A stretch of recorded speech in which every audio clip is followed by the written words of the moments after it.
Bonjour à tous et bienvenue dans ce nouvel épisode EDB World. Aujourd'hui, on va parler des prix dans les parcs qui vont augmenter en 2023. Allez, c'est parti.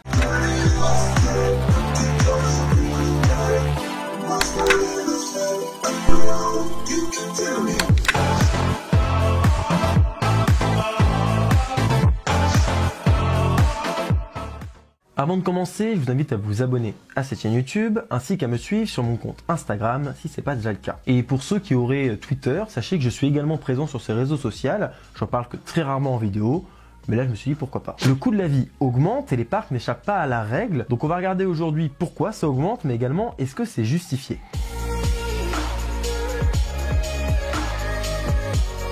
Je ne vais pas vous refaire le topo de ce qui s'est passé ces dernières années dans le monde, je pense que vous êtes plus ou moins au courant. Il y a tout qui augmente et tout coûte plus cher. Comme je vous l'ai dit, les parcs, eux, ils prennent ça également en pleine tête. Tout d'abord parce que les salaires, qui augmentent forcément un petit peu, ça se répercute sur les parcs. Ils doivent payer plus cher leurs employés et donc c'est un coût supplémentaire. Ensuite, les matières premières, elles explosent. Donc déjà, quand vous allez manger au resto dans un parc, ça va coûter plus cher au niveau de la carte, ça c'est logique. Tout ce qui va être matière première va coûter plus cher. Et ça va même encore plus loin, si vous devez refaire une peinture, si vous devez changer une carte électronique, tout coûte plus cher. Donc forcément, tous les budgets sont revus à la hausse. Le moindre investissement en attractions, les spectacles qui sont joués, mais également les rénovations ou les ajouts de décors, tout ça a pris un certain pourcentage, et donc ce pourcentage, il faut que les parcs puissent l'absorber. Vous n'êtes pas sans savoir que le coût des énergies a considérablement augmenté, à commencer par l'électricité. Une entreprise, à l'inverse d'un particulier, a pris l'augmentation pleine tête. C'est-à-dire que oui, pour les particuliers, ça a augmenté, mais c'était limité, même si c'était déjà beaucoup. Alors que pour une entreprise, c'est beaucoup plus grand. Ça les fout à terre. Un parc, ça consomme énormément en électricité. On part sur des pourcentages d'augmentation en termes de tarifs qui sont complètement dingues. Et ça aussi, il faut clairement que le parc puisse l'absorber, parce que ça peut vraiment mettre à terre un parc. On a vu que ça a mis à terre, ou quasiment mis à terre, pas mal d'entreprises, de petites entreprises, donc imaginez pour un parc. Pour finir et de manière générale, un parc va augmenter petit à petit le prix de son billet d'entrée au fur et à mesure que son offre augmente. Un Disneyland au fur et à mesure que son offre augmente.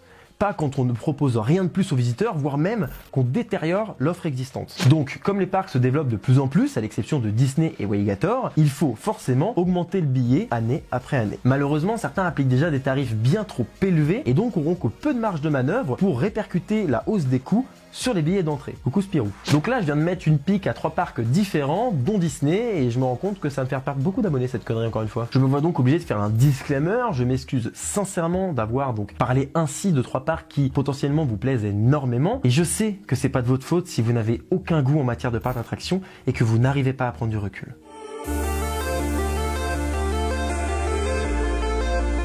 On va voir concrètement l'impact que ça aura, cette augmentation des prix, sur notre budget cette année. Personnellement, je le résumerai au fait que je risque d'accepter beaucoup plus les invitations de la part de parcs pour pouvoir m'en sortir. Plus sérieusement, les parcs, ça coûte une blinde, en tout cas cette passion coûte une blinde, surtout quand on en fait beaucoup. Pour vous donner un ordre d'idée, l'année dernière, tout compris, c'est-à-dire le moindre trajet, le moindre snack, le moindre resto, le moindre parc, bref, tout ce que j'ai dépensé en rapport avec les parcs, ça m'a coûté 7000 €. Alors, j'ai été invité dans quelques parcs, ce qui évidemment réduit les prix. Faut quand même préciser que parfois on est deux dans les parcs avec Emma, et donc dans ces 7000 €, il peut y avoir une partie qui va aller pour Emma, je dirais peut-être 1000-1500 €, parce que des fois, dans ce budget-là, il y a des billets pour nous deux, etc. Emma a également des fois pris pour elle certains billets, certaines entrées ou certains restos, et donc forcément ça rééquilibre aussi dans l'autre sens. Ça, je le rentre pas dans les 7000 €. Ça, c'est petite parenthèse, mais je dis ça, c'est pas pour me plaindre ou au contraire, c'est pour vous donner vraiment un ordre d'idée de combien ça coûte si vous êtes jeune et que vous voulez vous projeter. Mais il faut savoir que sans la chaîne YouTube, tout ça c'était impossible, donc je tiens quand même à vous remercier déjà parce qu'il y a des choses où j'ai été invité, donc forcément ça rentre pas dans ces 7000 € ou quasiment pas, à part pour le trajet des fois, mais surtout parce que la chaîne YouTube a rapporté de l'argent et donc ça m'a permis de faire des parcs. Honnêtement, il y aurait pas eu la chaîne YouTube cette année, il y avait pas de parc, c'était impossible, genre vraiment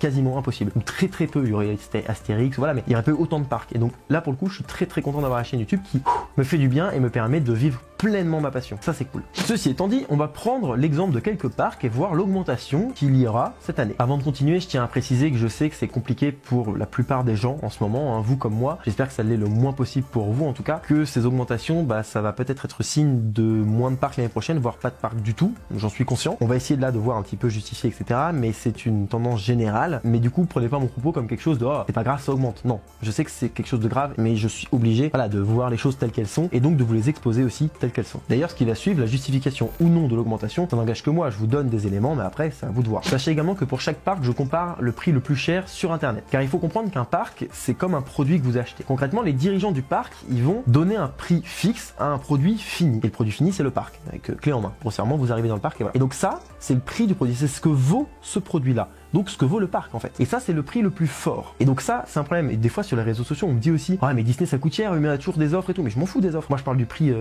basique. Sinon on s'en sort plus. Sinon moi aussi je vais dire bah ok. Ah mais pour toi Disney c'est pas cher. Mais pour moi regarde Astérix. Imaginons si je demande d'être invité. Imaginons bah, je dis bah pour moi Astérix c'est 0. Astérix c'est vraiment pas cher. Bah non, Astérix ça a une valeur. Donc ça c'est hyper important, c'est un petit disclaimer mais c'est très important de toujours comparer les prix au plus cher. Donc là c'est le prix internet. À savoir que le prix internet des fois il diffère de 1 ou 2 euros par rapport à en caisse, en général pour inciter les gens à prendre directement sur internet. Mais grossièrement c'est les bonnes zones de prix, en tout cas les augmentations c'est les mêmes. Je vais également pas ou peu parler des billets enfants et des passes annuelles. Sachez une chose, quand il y en a un qui augmente en général, tous les autres augmentent aussi.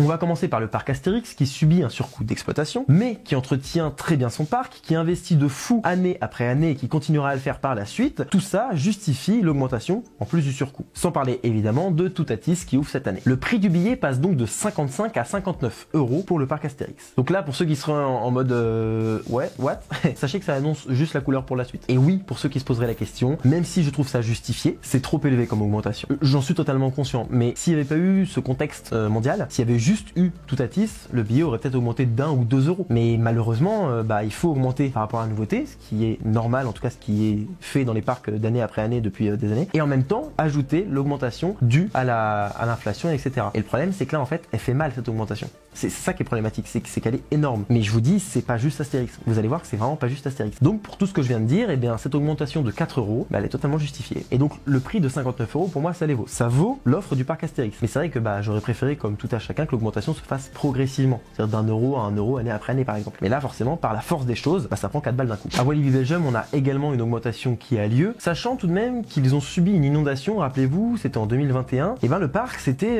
rempli d'eau. Une inondation, quoi, logique. Mais ça avait coûté une blinde. Le parc avait dû fermer pendant de nombreuses semaines. Impossible pour le parc d'évaluer le montant des dégâts pour l'instant, mais presque tous les moteurs ont été noyés durant les inondations. Et le résultat, c'est que ça leur a coûté une blinde. Et donc, même si les assurances ont remboursé, etc., une partie, en tout cas des dégâts qui avaient été causés par l'inondation, il y a quand même une perte colossale en termes de rentrée d'argent qui a dû être également répercutée. En plus des investissements qui ont été faits, Conda, etc., forcément, ça augmente. Une augmentation de 3 euros faisant passer le billet de 42 à 45 euros. Là, pareil, vu les investissements, selon moi, c'est justifié, même si encore une fois, on aurait préféré plus long, plus étalé dans le temps. Bref, vous avez compris, je peux le faire à chaque parc. Mais quand même, voilà, c'est une augmentation conséquente. Mais ça reste un prix qui, pour moi, est bon pour le parc. 45 euros pour un parc comme Walibi Belgium, pour moi ça les vaut. Par contre, là où je suis moins chaud, c'est au niveau du pass annuel. Vous voyez, à Astérix, le pass annuel il a un peu augmenté. Mais il a pris quoi, peut-être 10 euros, j'en sais rien. Mais eux, ils ont pass Platinum, qui est pour moi très représentatif, parce que c'est le pass le plus cher. Les autres ont pris moins, je vous rassure, mais il a pris 120 euros en un an. Il est passé de 300 euros à 420 euros. 120 balles d'augmentation. Je sais pas comment c'est possible. Je sais pas pourquoi ils ont fait ça. J'adore Walibi Belgium, mais là non. Et alors oui, le pass Platinum, il n'y a pas de souci, il est ultra avantageux. C'est un pass, il est super. Il y a des fast pass. Vous avez un accès dans le parc, au parking, vous pouvez aller dans la Qualibi toute l'année. Bref, oui, c'est génial. Il n'y a pas de souci là-dessus. Peut-être que ça vaut 420 euros. Pour moi, pas du tout. On n'est pas non plus dans un parc. Faut pas déconner quoi. Enfin, même si les Platinum, le pass, ça vaut pas 420 euros. Donc soit vous le mettez à 300, soit vous le mettez pas le pass. Vous l'annulez, vous mettez des passes classiques comme les autres parcs. Mais là, non. Enfin, vous pouvez pas mettre un pass aussi premium dans un parc qui fatalement ne l'est pas. C'est comme ça et c'est tant mieux, c'est un parc que j'apprécie beaucoup. Mais s'ils veulent mettre le pass à ce prix-là, pas de souci. Mais faites-le progressivement, les gars. Là, vous avez pris 120 euros en un an. C'est pas possible. Refaites l'offre, faites quelque chose. Mais là, le même produit qui prend 120 euros en un an, ça n'est pas justifié, ça n'est pas justifiable et ça n'est pas entendable. Je comprends pas. Après, ça reste qu'un détail. Encore une fois, ça n'affecte pas les gens qui vont dans le parc de manière régulière, qui peuvent prendre un pass normal ou les gens qui achètent un billet de temps en temps à l'année. Comme moi, ça m'atteint pas, je le prendrai juste pas parce que c'est pas justifié. Passons à Europa Park, qui d'ailleurs, pour la petite blague, mais eux aussi, ils ont un pass annuel bien cher, peut-être un peu plus justifié, mais bien cher quand même. Quoi qu'il en soit, en fait, le prix du billet en 2022, il était de 62 euros, prix qui clairement était totalement justifié vu l'offre. Ce dernier prend 3 euros pour atteindre les 65 euros au plus fort de son prix. Là pareil, pas de souci, l'augmentation, l'inflation, tout le bordel, il y a vraiment pas de problème, l'offre elle est là. Après c'est vrai que quand on compare ça à Astérix, ils ont pris 4 euros, ça peut paraître énorme, mais quand on voit Europa Park qui n'a proposé pas de grosses nouveautés comme l'a fait Astérix, comme le fait Astérix cette année, c'est vrai que les 1 euro de plus à Astérix sont totalement justifiés en augmentation pour Toutatis et pour les autres aménagements qu'ils ont fait. Qui est une augmentation de €, à Europa Park, vu la taille du parc, évidemment, c'est normal. Et en même temps, à Astérix, ça justifie aussi parce que il y a les 3 €, 2-3 € d'augmentation, plus les investissements. Donc tout ça, ça fait 4 balles. Voilà, c'est juste pour remettre un peu en condition. Mais du coup, ça justifie aussi totalement pour Europa Park. Alors même que Europa Park n'a pas de nouveauté, en tout cas cette année, aussi importante que Toutatis. Et quand même pas me dire, ah mais ils vont ouvrir Voltron Coaster. Oui, ils vont l'ouvrir en 2024, Voltron Coaster. Donc augmenter les prix avant pour un coaster qui ouvre après, ça je suis pas pour. J'aime pas. Je préfère qu'on ouvre après. Ça c'est un petit détail. Je rajouterais même que demain, le prix du parc serait à 70 €, que je trouverais ça toujours justifié. Vu ce qu'il offre, vu la superficie, vu le nombre d'attractions, de montagnes russes, etc. Même si je vous rassure, c'est pas du tout une volonté de ma part. Plus ça prendra de temps pour atteindre les 70 €, mieux je me porterai, je vous rassure. Mais voilà, c'était juste pour le prix du produit, pour donner cette justification-là. Fantasyland, quant à lui, passe de 57 à 61 €. Pareil, augmentation de 4 €. Pour moi, l'augmentation à Fantasyland, elle est totalement justifiée. Alors déjà, on va juste partir du principe, le prix à 61 €, pour moi, il n'y a pas de souci, hein, le prix, le parc vaut totalement ce prix-là, dans la mesure où l'offre, elle est dingue. Le parc, et même s'il est petit, c'est super bien décoré, c'est super bien géré, c'est magnifique, il y a plein d'attractions, et même les attractions sont hyper longues. Ça peut paraître con, mais qu'une attraction fasse 1300 mètres ou 1500 mètres pour un visiteur normal, sur le papier, sur l'affiche, c'est la même chose. Par contre, quand on est dans l'attraction, ça dure plus longtemps, c'est plus intéressant, l'expérience est mieux. Et Fantasyland a fait le choix de faire des parcours toujours super longs. Prenez Fly, Taron, prenez Colorado Adventure, ce sont que des attractions super longues, et donc on en a pour notre argent. Ils se foutent pas de notre gueule à ce niveau-là. Il y a des parcs qui vont réduire un peu la taille, et c'est compréhensible aussi, hein, ils peuvent se permettre d'offrir des grosses montagnes russes, mais il faut réduire un peu quand même la longueur pour que ça rentre dans les budgets, je peux comprendre. Mais Fantasyland, ils font pas ça. Ils ne regardent pas ça. Et je trouve ça extrêmement bien. Maintenant, l'augmentation de 4 €, on pourrait dire, mais Étienne, il n'y a pas de nouvelle zone dans Fantasyland. Alors oui, il y a toujours des petits investissements. On a vu Adventure Trail cette année, mais bon, ça reste des petits investissements. Je vois pas ce qui justifie une telle augmentation. 4 €. Parce que je vous ai dit, Europa Park, 3 €, ils ont des coûts d'exploitation qui sont énormes. Pourquoi pas? Astérix, 4 € parce que en plus des coûts d'exploitation du parc qui est bien, on a la nouveauté Toutatis. Mais pourquoi 4 € à Fantasyland? Eh bien parce que, voyez-vous, Toutatis, c'est 30 millions d'euros la zone, à peu près, avec le coaster. Après, là, faut prendre avec des pincettes ce que je vais dire, mais la zone de Fly, d'après des informations un peu à droite à gauche, l'estimation c'est 100 millions d'euros. C'est 3 zones Toutatis, c'est une zone Rockburg. Quand on voit que Astérix répercute donc l'ouverture de Toutatis sur le billet, on va dire que c'est 1 ou 2 € de plus. Imaginez le jour où ils ont ouvert Fly. Ils auraient dû faire quoi pour faire la même chose? Augmenter de 6 ou 7 € le billet d'un coup. Ils ne l'ont pas fait, heureusement. Ils l'ont fait progressivement, et ça c'est tant mieux. Ce qui fait que, forcément, là, l'augmentation, elle est justifiée. Parce qu'en fait, l'ouverture de Fly et l'amortissement de Fly, il se fait sur plus longtemps, et il faut augmenter le billet sur plusieurs années pour rembourser le coaster. Les investissements sont pas les mêmes. Alors oui, ils ouvrent peut-être pas autant de nouveautés, ils ont pas forcément la place non plus. Mais par contre, ils ouvrent une nouveauté, elle vaut le prix de 3 dans un parc comme Astérix, qui est déjà un énorme parc. Donc imaginez, c'est une petite parenthèse. Disneyland, étant donné que c'est ouvert toute l'année, il n'y a pas de moment d'augmentation comme les autres parcs. Enfin, en tout cas, au même moment, je vous rassure, ils aiment bien augmenter leur prix quand même. Mais du coup, on va pas parler d'augmentation, mais simplement de prix de parc. Prenons le prix pour un seul parc, une journée, sur internet, au prix fort. Voilà ce que coûte un parc à Disneyland Paris, que ce soit le premier parc ou le second. Et ce prix, c'est 105 €.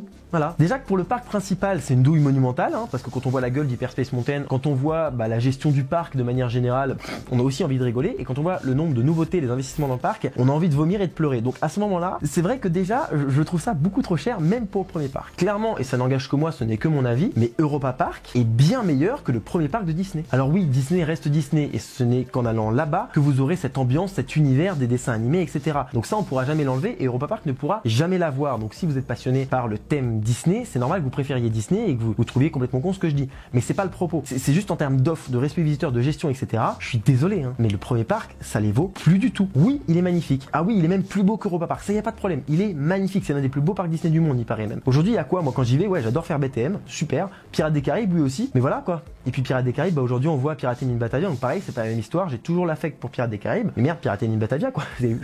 Bah oui, c'est une nouvelle technologie, c'est machin. J'ai envie de dire, aujourd'hui, Europa Park n'a plus rien à envier à un parc Disney. En tout cas, un Disney France. Par la déco. Oui, ça c'est vrai, ça c'est vrai. On peut pas tout baser là-dessus non plus, c'est un tout, un parc. Et aujourd'hui, Disney, ça ne rentre plus là-dedans. Les choix qu'ils ont fait et la gestion et le manque de nouveautés, ça rentre plus là-dedans. Pour moi, Europa Park à 70 €, oui. Disney à 70 €, non quoi. Non, clairement pas. Et je vous épargne Walt Disney Studio à 105 €. 105 € ce parc? C'est quoi ce bordel? Enfin, genre, on l'a tous vu ce parc, comment il est. On voit comment il est constitué, la gueule de certains bâtiments, l'offre du parc. Alors moi j'aime bien m'y balader, mais pas pour 105 €. Sans déconner, c'est des fous. Honnêtement, toujours selon moi, ce parc Walt Disney Studio ne vaut pas 50 balles. Mais vraiment pas. C'est vraiment, pour moi, il est moins bien qu'un Astérix. Mais largement même moins bien qu'Astérix. J'aime pas pourquoi il y a débat. Mais alors oui, il y a la tour de la terreur. Magnifique, superbe storyline, magnifique le bâtiment, magnifique l'attraction. Mais un parc ne s'arrête pas une attraction, faut arrêter de déconner quoi, c'est vraiment pas possible. Certains me diront oui mais il y a Avenger Campus et tout, alors oui, Avenger Campus est arrivé dans le parc, je suis très content d'ailleurs, c'est une très belle zone.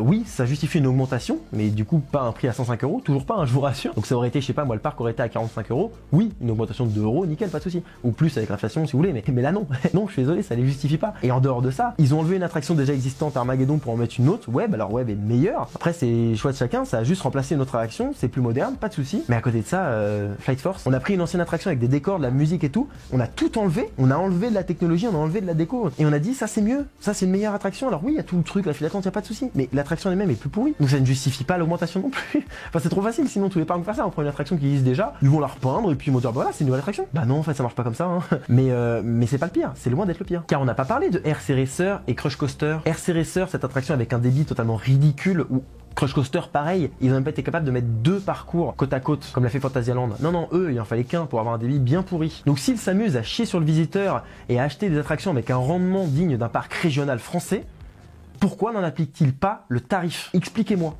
Pourquoi ils ne font pas payer le même prix qu'un parc régional s'ils sont pas capables de mettre des attractions à la hauteur de leur réputation? Ça c'est une honte absolue et je le dirai toujours, et Disney pour ça c'est absolument honteux. Quoi qu'il en soit, cette histoire de rendement, hein, c'est un manque de respect colossal envers le visiteur, mais c'est monstrueux. Et on pourra être fan de Disney ou pas, on pourra dire ce qu'on veut, en termes de gestion de parc c'est une honte absolue. Bref, je vais arrêter de parler de Disney sinon je vais m'énerver d'autant plus. Aussi, je ne voulais pas trop parler des parcs régionaux, mais je vais faire 2 petites exceptions parce que c'est nécessaire. Le parc Spirou, encore, vous savez j'avais parlé de lui. Le parc Spirou passe son billet d'entrée de 33 à 35 €. Bon, on va revenir sur cette augmentation qui est pour le coup justifiée, même si, selon moi, hein, ce parc vaut pas 15 balles. L'augmentation, et je parle bien d'augmentation, pas de prix final, elle est justifiée, que ce soit voilà, de 2 €, même 3 €, j'aurais compris, parce que bah, ça colle avec l'augmentation du coût de la vie et donc du coût d'exploitation pour le parc. Si le parc avait été à 15 € qu'ils auraient augmenté de 3 €, donc pour atteindre les 18 € au final, j'aurais dit pourquoi pas. S'ils avaient ajouté une attraction, ils avaient mis 19 €, j'aurais dit ok, pourquoi pas. C'est une période dure, on peut augmenter de 4 €, y a pas de souci. Je comprends. L'entrée de parc Spirou à 35 €, ça ne les vaut pas et ça ne les vaudra jamais.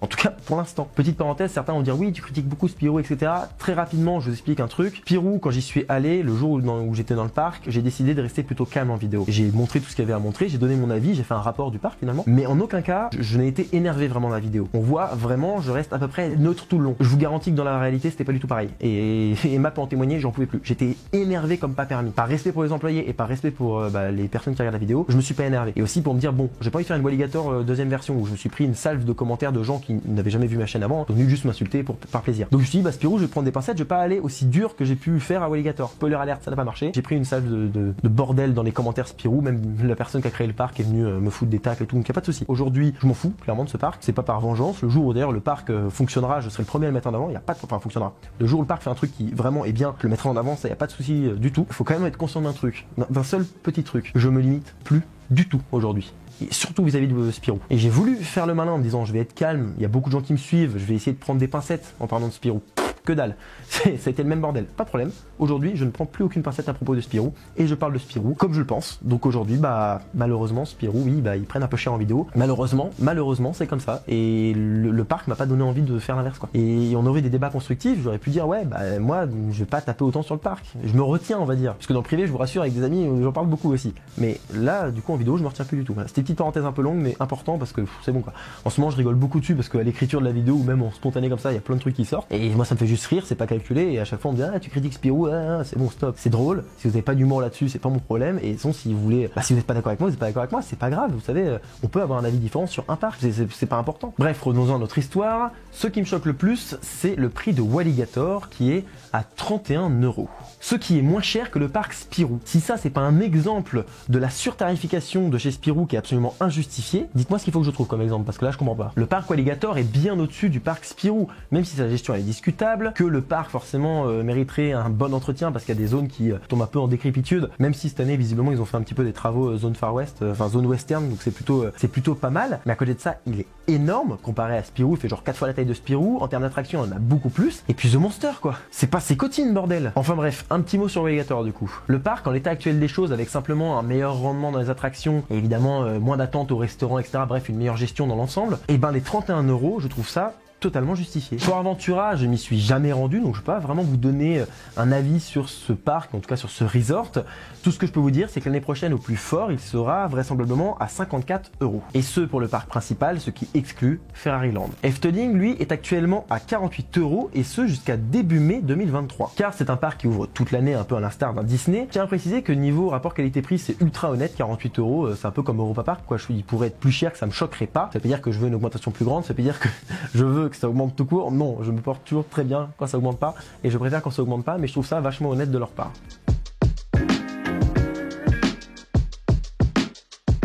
Résultat des courses, on a mis en lumière que les parcs Disney et le parc Spirou avaient un point commun, la surtarification des billets. Même si, je vous le rassure, je préfère les parcs Disney au parc Spirou et que demain, si je devais aller dans l'un des deux, je préférerais mettre 105 € pour Walt Disney Studio Park que 35 balles pour Spirou. On apprend également que Walligator, selon moi, applique une tarification qui est honnête comparée à l'offre du parc. Efteling et Europa Park pratiquent une tarification plus qu'honnête et avec un très très bon rapport qualité-prix. Notez qu'absolument tous les parcs d'attractions vont augmenter leurs tarifs pour cette saison 2023 et c'est valable aussi pour les petits parcs. Je n'ai évidemment pas parlé des petits parcs régionaux français, quasiment pas, pour tout simplement ne pas mettre en lumière certains parcs en disant ah regardez, eux ils augmentent le tarif et eux ils augmentent pas ou moins machin parce que c'est déjà assez compliqué pour eux comparé aux gros parcs. Donc j'ai préféré me baser sur les gros parcs. Sachez ça se répercute également sur les petits. Sachez que les petits parcs vont également coûter plus cher. Donc ne soyez pas surpris lors de la réservation de vos séjours ou quand vous allez vous rendre dans tel ou tel parc. Et croyez-moi, s'ils avaient pu s'en passer d'une telle augmentation, il l'aurait fait. Mais par contre, si vous souhaitez en débattre et donner votre avis et même dire que vous n'êtes pas du tout d'accord avec cette tarification,